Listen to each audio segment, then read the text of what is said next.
আসসালামু আলাইকুম। আপনি কি কখনো ভেবেছেন আপনার গুনাহগুলো এত বেশি যে আল্লাহ আপনাকে ক্ষমা করবেন না? আপনি কি নিজের উপর হতাশ হয়ে পড়েছেন? আজকের এই কথাগুলো শুধু আপনার জন্য। আমাদের রব দয়াময় আল্লাহ তাআলা পবিত্র কুরআনে বলেছেন, তোমরা আল্লাহর রহমত থেকে নিরাশ হও না। আল্লাহ আল গাফফার, অর্থাৎ তিনি বারবার ক্ষমাশীল। আমরা মানুষ, আমরা ভুল করবই, কিন্তু সেই মানুষটি আল্লাহর কাছে সবচেয়ে প্রিয় যে ভুল করার পর অনুতপ্ত হয়ে আবার তার কাছেই ফিরে আসে। আপনার অতীত যেমনই হোক না কেন, আল্লাহর রহমতের সাগর তার চেয়েও অনেক বড়। এক ফোঁটা চোখের পানি আর একটি আন্তরিক আস্তাগফিরুল্লাহ আপনার পাহাড় সমান গুনাহ মুছে দেওয়ার জন্য যথেষ্ট।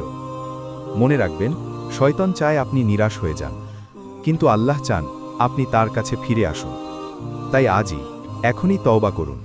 তিনি আপনাকে ক্ষমা করার জন্য অপেক্ষা করছেন। আল্লাহ আমাদের সবাইকে তার রহমতের চাদরে ঢেকে রাখুন। আমিন।